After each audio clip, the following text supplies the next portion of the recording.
समाचार agency of India के राष्ट्रीय स्तर के बुलेटिन में आपका स्वागत है। बृहस्पतिवार 14 मई 2020 की खबरें इस प्रकार हैं।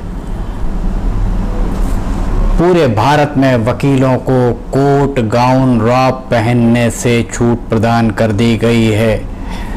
Bar council of India BCI ने बृहस्पतिवार को एक प्रशासनिक आदेश जारी करते हुए ये बात कही है कि पूरे देश में अधिवक्ताओं के लिए यह आदेश एक समान जारी किया गया है।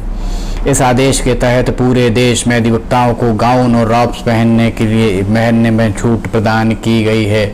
देश के सभी अधिवक्ताओं की जानकारी के लिए यह अधिसूचित किया गया है कि bar council of India resolution 13 मई 2020 के अनुसार मेडिकल चिकित्सकीय सलाह और माननीय सर्वोच्च न्यायालय के द्वारा जारी किए गए 13 मई के परिपत्र पर विचार करते हुए वर्तमान में अधिवक्ता सादा सफ़ेद शर्ट, सफ़ेद सलवार कमीज, सफ़ेद साड़ी के साथ बैंड पहन सकते हैं। इसके अलावा आदेश में कहा गया है कि जब तक कोरोना वायरस का खतरा बना रहता है तब तक सभी उच्च न्यायालयों, अन्य न्यायालयों, ट्रिब्यूनल, कमीशन और अन्य सभी फोरम में पेश होने के लिए किसी तरह के कोट या गाउन, रोब को नहीं पहना जाएगा। कोरोना वायरस संक्रमण के प्रसार को रोकने के लिए एहतियाती कदम उठाने के स्वरूप बुधवार को सुप्रीम कोर्ट ने वीडियो कॉन्फ्रेंसिंग के जरिए बेंच के समक्ष पेश होने वाले अधिवक्ताओं के सामने आने वाले ड्रेस कोड में ढील दी गई है।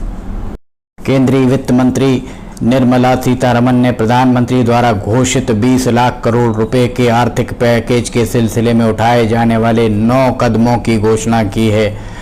नई दिल्ली में संवाददाताओं से चर्चा के दौरान बृहस्पतिवार को केंद्रीय वित्त मंत्री निर्मला सीतारमण ने बताया कि इन कदमों से प्रवासी मजदूरों, फेरी लगाने वालों, जनजातीय लोगों, छोटे व्यापारियों, छोटे किसानों और आवास निर्माण क्षेत्र में लगे श्रमिकों को फायदा होगा। प्रधानमंत्री द्वारा घोषित पैकेज का विवरण देते हुए वित्त मंत्री ने कहा कि 3 करोड़ छोटे किसानों को कर्ज के भुगतान में रियायत दी गई है। इससे कुल 4,22,000 करोड़ रुपए के ऋण को चुकता करने की मोहलत किसानों को मिलेगी। फसली ऋणों के भुगतान में भी मोहलत दी गई है। इनका जल्द भुगतान करने के लिए किसानों को प्रोत्साहन राशि दी जाएगी। वित्त मंत्री निर्मला सीतारमण ने कहा कि 25 लाख किसान क्रेडिट कार्डों को मंजूरी दी जाएगी, जिससे किसान 86,600 करोड़ रुपए के 63 लाख ऋण प्राप्त कर सकेंगे। सरकार ने ग्रामीण अवसंरचना विकास निधि RIDF के तहत रियायतों की घोषणा की है। इसके अलावा राष्ट्रीय कृषि और ग्रामीण विकास बैंक नाबार्ड के माध्यम से पुनर्वित्त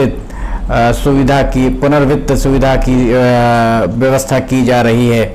निर्धन लोगों के लिए अनेक राहत घोषणाएं करते हुए वित्त मंत्री निर्मला सीतारमण ने कहा कि बिना राशन कार्ड वाले लोगों को भी राशन देने की व्यवस्था की जा रही। मजदूरों को राशन के लिए 3,500 करोड़ रुपए की व्यवस्था की गई है।